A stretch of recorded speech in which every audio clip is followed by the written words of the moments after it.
ထက်နောက်ကျကျန်နေသလိုခံစားနေရတဲ့လုပ်ငန်းရှင်တွေရှိလားဒါဆိုရင်ဒါလေးနားထောင်ကြည့်လိုက်နော်ဒီနေ့မနက်ခင်းကိုမစတင်ခင်ကိုယ့်ရဲ့ဖုန်း notification တွေမဆက်ခင် Facebook Instagram တွေမဖွင့်ကြည့်ခင်သူများရဲ့ achievement post တွေသူများရဲ့တိုးတက်နေတဲ့လုပ်ငန်းတွေသူများရဲ့ဝင်ငွေတွေသူများရဲ့ရုံးခန်းအသစ်တွေသူများရဲ့ပိုကြီးလာတဲ့အဖွဲ့ဝင်တွေသူများတွေရဲ့အောင်မြင်မှုတွေကိုမကြည့်ခင်ခဏလေးရပ်ပြီးအသက်ကိုဖြည်းဖြည်းလေးရှူသွင်းလိုက်ပါပြီးရင်သူများတွေရဲ့ဘဝတွေကနေကိုယ့်ရဲ့ဘဝစီခဏလောက်ပြန်လာလိုက်ပါဘာလို့လဲဆိုအခုတော့ကိုယ့်ဘဝမှာနောက်ကျကျန်နေသလိုခံစားနေရတာဖြစ်နေနိုင်တယ်ပတ်ဝန်းကျင်ကိုကြည့်လိုက်တိုင်းလူတိုင်းကိုယ့်ထက်မြန်မြန်ရှေ့ရောက်နေကြသလိုပဲကိုယ့်ထက်နောက်ကျမှစခဲ့တဲ့သူတစ်ယောက်ကကိုယ့်ထက်အများကြီးရှေ့ရောက်နေပြီကိုယ့်အသက်အရွယ်လောက်နဲ့လုပ်ငန်းကြီးကြီးတည်ဆောက်ပြီးသွားတဲ့သူတွေလည်းရှိတယ်အချို့က investment တန်းနဲ့ချီရနေကြပြီအချို့ကသူတို့မရှိလဲပတ်နိုင်တဲ့လုပ်ငန်းတစ်ခုတည်ဆောက်ပြီးတော့ခရီးတွေထွက်နေကြပြီတချို့ကကိုယ်ပိုင်အိမ်တွေဝယ်ပြီးပြီ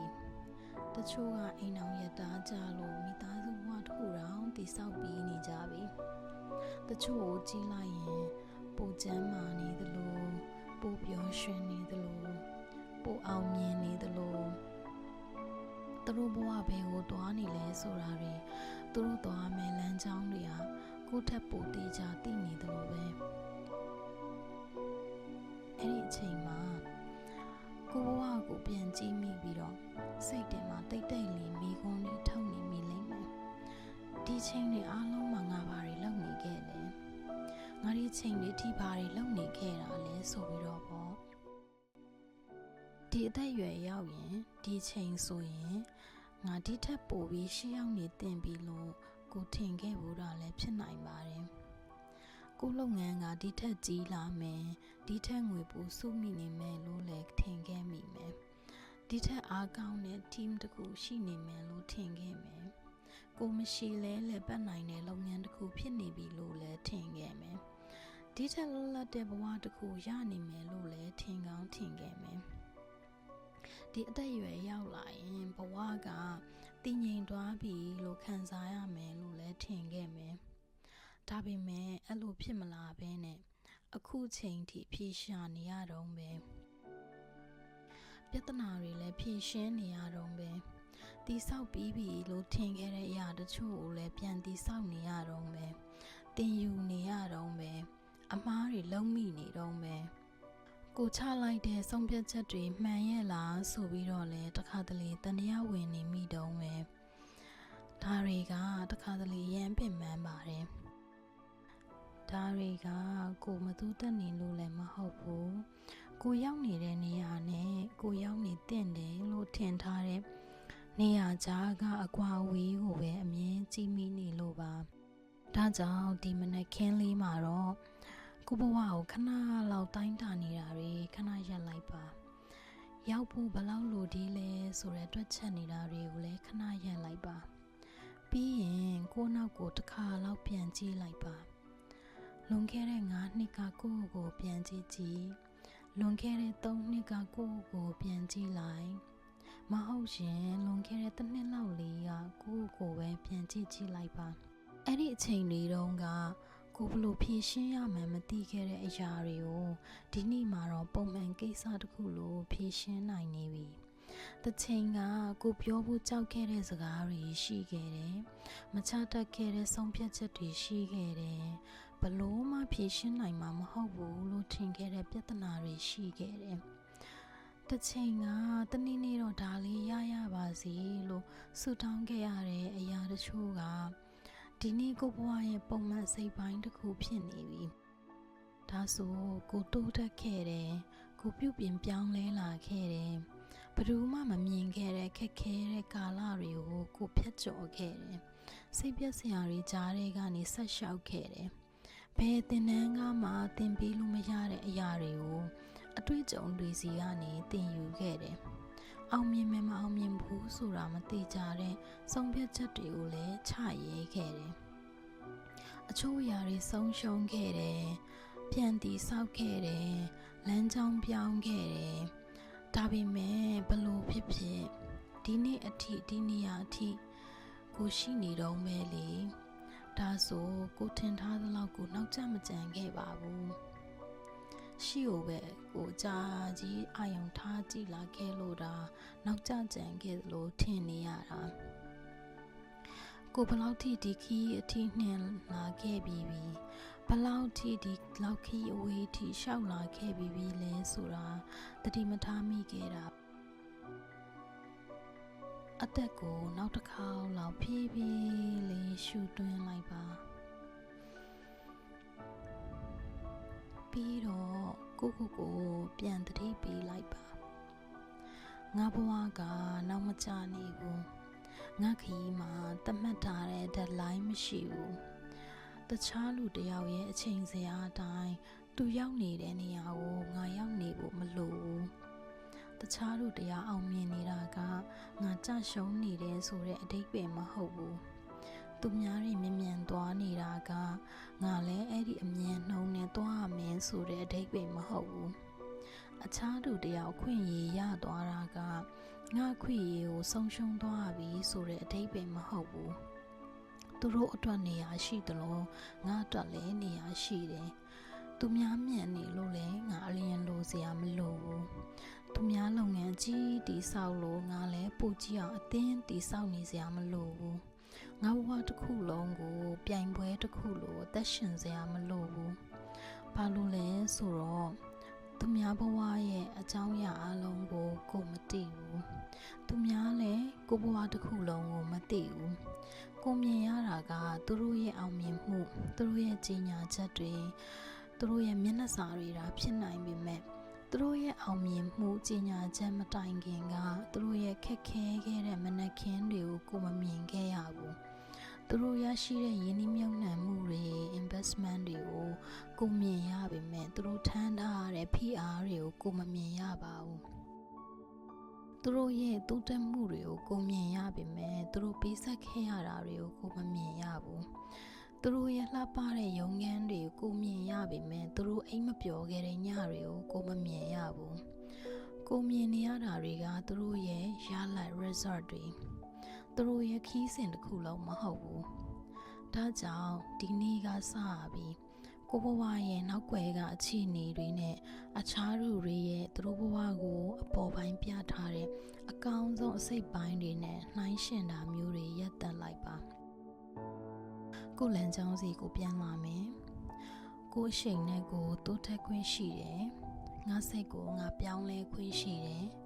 မျောလင့်ထားတာထက်ပိုကြပိုင်ခွင့်ရှိတယ်အစကနေပြန်စခွင့်ရှိတယ်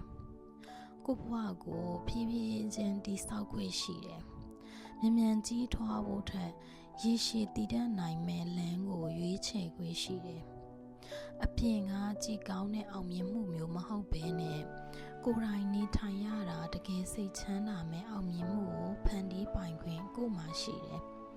ဘာလို့ဆိုအောင်မြင်မှုဆိုတာကိုဘလောက်မြန်ကြီးထွားနိုင်တယ်လဲဆိုတာတခုတည်းမဟုတ်လို့ပါပဲဝင်ငွေ revenue တခုတည်းမဟုတ်ဘူး follower အရေးအတွက်လည်းမဟုတ်ဘူးယာရူးတစ်ခုတည်းလည်းမဟုတ်ဘူးဝန်ထမ်းပဲနှစ်ယောက်ရှိလဲဆိုတာလည်းမဟုတ်ဘူးစုတွေ award တွေမဟုတ်ဘူးပိုင်ဆိုင်မှုတွေလည်းမဟုတ်ဘူးလူတွေပြင်ကကြည့်တဲ့အခါသူအရန်အောင်မြင်နေပြီလို့ထင်အောင်ပြနိုင်တာတခုလည်းမဟုတ်ဘူးကိုလိုချင်တဲ့အောင်မြင်မှုတွေမှာအချိန်လဲပါခြင်းတယ်ကျမရေးကောင်းမွန်တာလဲပါခြင်းတယ်စိတ်အေးချမ်းမှုလဲပါခြင်းတယ်လွတ်လပ်မှုလဲပါခြင်းတယ်ကိုလုပ်နေတဲ့အရာတွေရဲ့အဓိပ္ပာယ်လဲပါခြင်းတယ်ကိုချစ်တဲ့သူတွေနဲ့ရှိနိုင်တဲ့အချိန်လဲပါခြင်းတယ်မနဲ့နိုးလာတာနဲ့ရင်ထဲမှာဖိအားတွေမခံစားရတဲ့မနက်ခင်းတွေညအိယာဝင်တဲ့အခါအုံနောက်တဲကအလုပ်တွေကိုခဏပိတ်ထားနိုင်တဲ့ညတွေကိုဘဝတစ်ခုလုံးကိုစားသုံးဖြစ်တဲ့လုပ်ငန်းမျိုးမဟုတ်ဘဲနဲ့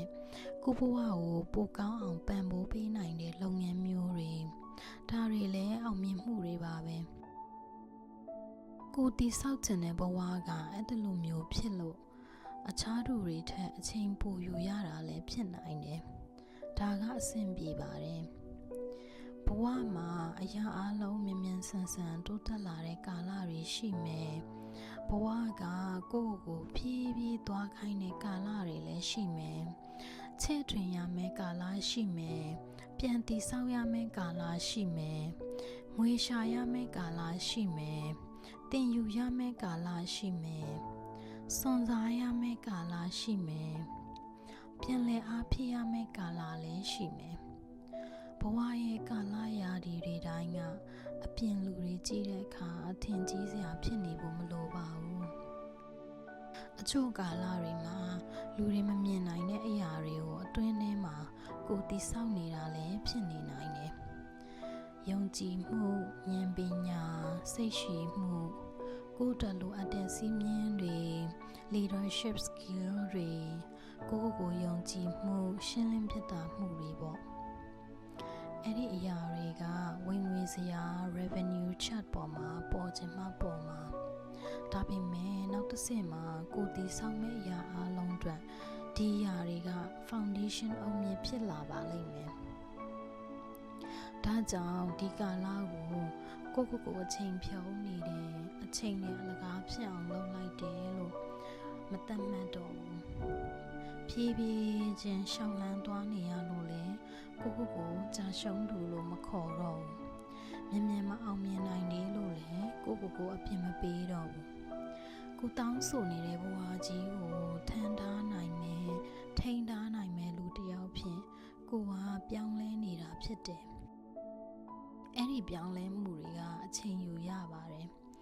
ဒါဆိုကိုနောက်ကျနေတာမဟုတ်တာလည်းဖြစ်နိုင်တယ်ကိုချိန်နဲ့ကိုသွားနေတာလည်းဖြစ်နိုင်တယ်ဖြစ်မလာခဲ့တဲ့အချို့အရာတွေ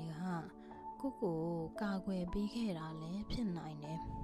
နောက်ကျခဲ့တဲ့အရာတချို့ကကိုပြင်ဆင်ပေးနေတာလည်းဖြစ်နိုင်တယ်ကြာရှုံးခဲ့တဲ့တချို့ကကိုသွားမဲ့လမ်းသစ်စီပြန်ညွန်ပေးခဲ့တာလည်းဖြစ်နိုင်တယ်အချို့တကားတွေပိတ်သွားခဲ့ရတာကလည်းကိုပိုင်တကားကိုကိုယ်တိုင်တည်ဆောက်နိုင်ဖို့အတွက်လည်းဖြစ်နိုင်တယ်အရာရာဘလို့ဖြစ်လာမလဲဆိုတာအသေးစိတ်ကိုမသိသေးဘူးဒီမနက်မှာလည်းအဲ့ဒီအဖြေအားလုံးကိုသိဖို့လည်းမလိုသေးဘူးရှေ့ကိုဆက်သွားနေဖို့ပဲလိုတယ်အလျင်စလို့မဟုတ်ပင်စိုးအတင်လောက်ယူတာမျိုးလည်းမဟုတ်ပင်နဲ့လူတိုင်းကိုကြော်သွားမှကြောက်လို့လည်းမဟုတ်ပင်နဲ့တေးကြတဲ့ရွယ်ချက်နဲ့တစ်ချိန်မှာအတိတ်ပဲရှိတဲ့ခြေလန်းတလှမ်းချင်းစီပေါ့ဒါကြောင့်ဒီနေ့မှာကိုဘဝအတွက်ကိုယ်တိုင်ဖန်တီးထားတဲ့မမြင်ရတဲ့ deadline တွေကိုလွတ်ချလိုက်မယ်ဒီအသက်အရွယ်ရောက်ရင်ဒါတွေရှိနေရမယ်ဆိုတဲ့ဖိအားတွေကိုလည်းလွတ်ချလိုက်မယ်ကိုအောင်မြင်နေကြောင်းလူတွေကိုသက်သေပြခြင်းတဲ့စိတ်ကိုလည်းလွတ်ချလိုက်မယ်သူများတွေကိုအမိလိုက်ရမယ်ဆိုတဲ့ဖိအားတွေကိုလည်းလွတ်ချလိုက်မယ်ဘာကိုမှအမိလိုက်နေစရာလည်းမလိုဘူးလေဒါကိုဘဝပါဒါကိုလမ်းကြောင်းအခုလေကိုအသက်ရှင်နေသေးတာပဲကိုနောက်မကျနေဘူးကိုအချိန်တွေမကုန်သွားသေးဘူးကိုအခွင့်အရေးတွေမလွတ်သွားသေးဘူးကိုမရှာဖွေရတဲ့အခွင့်အရေးတွေရှိနေသေးတယ်ကိုမဆောင်ရသေးတဲ့သူတွေရှိတယ်ကိုမဖန်တီးရသေးတဲ့အတွေးခေါ်တွေလည်းရှိသေးတယ်ကိုမရောက်ဘူးသေးတဲ့နေရာတွေလည်းရှိသေးတယ်ကိုမဖြစ်လာရသေးတဲ့ကိုရဲ့ version အသစ်တွေရှိသေးတယ်ရှိမှအသက်ရှင်စရာဘဝတွေအများကြီးကျန်နေသေးတယ်ဒါကြောင့်ဒီမနက်ခင်းကနေစပြီးငါဘာလို့အဲ့ဒီနေရာမရောက်သေးတာလဲလို့မမေးတော့ဘူးအဲ့ဒီအစားဒီနေ့ငါရဲ့အာယုံစိုက်မှုကိုတကယ်ထိုက်တန်တဲ့အရာကဘာလဲလို့ငါမေးမယ်ပြီးရင်အဲ့ဒါကိုပဲလုပ်မယ်ခြေလှမ်းတလှမ်းဆုံးဖြတ်ချက်တစ်ခုတရက်ချင်းစီကိုယ့်ရဲ့အချိန်ကိုယုံကြည်တယ်ကိုတင်ယူနေရတဲ့အရာတွေကိုယုံကြည်တယ်ကိုဖြစ်လာနေတဲ့လူတစ်ယောက်ကိုယုံကြည်တယ် အဓိပ္ပာယ်ရှိဖို့အတွက်ကိုဘဝကိုအရင်စလိုလှုပ်เสียမလို့ဘူးကိုဇက်လန်ကသူများနဲ့လည်းသူ့စရာမလိုဘူး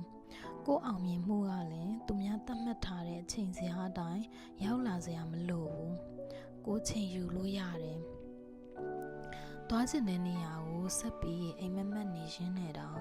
အခုရောက်နေတဲ့နေရာကိုခံစားပျော်ရွှင်ခွင့်ရှိတယ်ဒီနေ့ကစပြီးကိုယ့်ရဲ့လက်ရှိဘဝကိုပုံမကောင်းမွန်တဲ့ဘဝတစ်ခုရောက်လာမယ့်အချိန်အထိ